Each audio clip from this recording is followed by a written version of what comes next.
Hi, my name is Melissa Giles, and this is part 2 of how to change your way of thinking using Proverbs. This is chapter 2, and it says, "My son, if you receive my words and treasure up my commandments with you, making your ear attentive to wisdom and inclining your heart to understanding. Yes, if you call out for insight and raise your voice for understanding. If you seek it like silver and search for it as for hidden treasures, then you will understand the fear of the Lord and find the knowledge of God." And what he's talking about is following the 10 Commandments. That's why he says, treasure up my commandments with you. Make your ear attentive to wisdom. He'll give you wisdom. If you treasure them up in your heart and you put them into play, because ultimately the 10 Commandments are love and faith, loving your neighbor as you love yourself, trusting in God that he deals with your battles far greater than you can, and understanding him, understanding his words will gain knowledge, and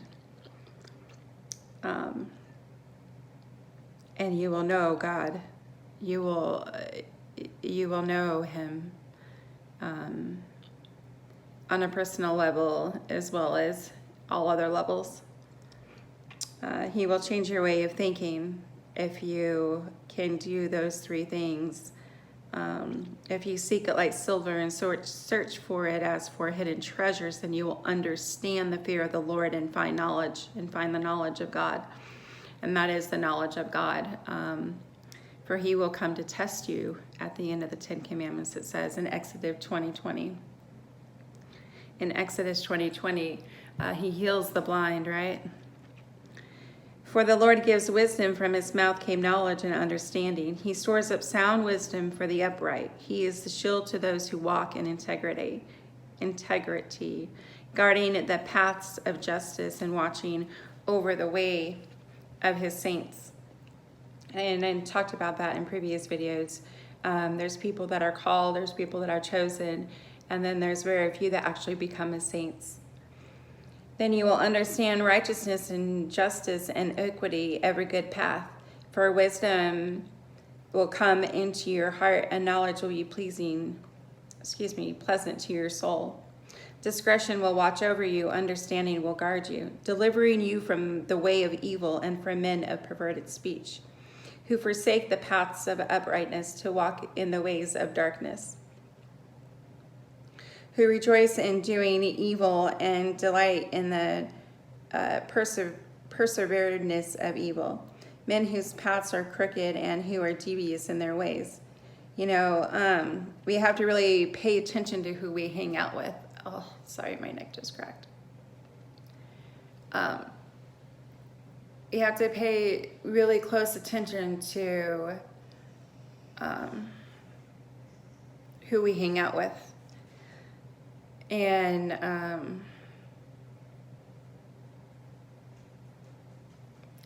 sorry, that hurt. We have to really pay attention to who it is that we hang out with, and who it is that we're letting lead us when we're being led in another way, to another destination. When we start to change, unfortunately, there's always going to be somebody saying that you can't do it other than yourself, right? There's always going to be somebody in the back saying you can't, not in your mind, but they see that you're doing something bigger and better, and you want something bigger and better for yourself. So there's going to be somebody who's telling you that you can't do that. And so, somebody who may be envious of how you have started to change may try to lead you in a different way, or maybe that's your social group. I don't know what it is for you. But that's what he's talking about, that we must we really need to pay attention to who it is that we're hanging out with. And I get it. Like, I know that we can't just say goodbye to our family or close friends, but we can put a limit on the time that we're with them or talk to them for a certain amount of time while you're going through the transformation. And I advise doing that. I know that there for a while I had to quit talking to my dad, although in the end he quit talking to me altogether. However, in the beginning I had to stop talking to him because I love him so much that the things that was being said to me, like they weren't right things at all. And in order for me to continue moving forward with the way that God was transforming my mind, I had to take a step back and just say, okay, you know, like I leave this to you for right now. And those types of things that, you know, we have to do to keep moving forward. And you may have to do that with some of your friends, because if you're wanting change, then, you know, the saying is you are who you hang out with, and it's true. And if you're wanting change and you continuously hang out with the people that are not changing with you, then, you know, it's going to be harder for you to continue on the path of change. So it's another way for God. God will be your friend, most definitely, if you live in faith that way. So you will be delivered from the forbidden woman, from the adulteress with her smooth words, who forsakes the companion of her youth and forgets the covenant of her God. For her house sinks down to death and her paths to be departed. None who go to her come back, nor do they regain the path of life. So you will walk in the way of the good and keep to the path of the righteous. For the upright will inhabit the land, and those with integrity will remain in it. But the wicked will be cut off from the land, and the treacherous will be rooted out of it.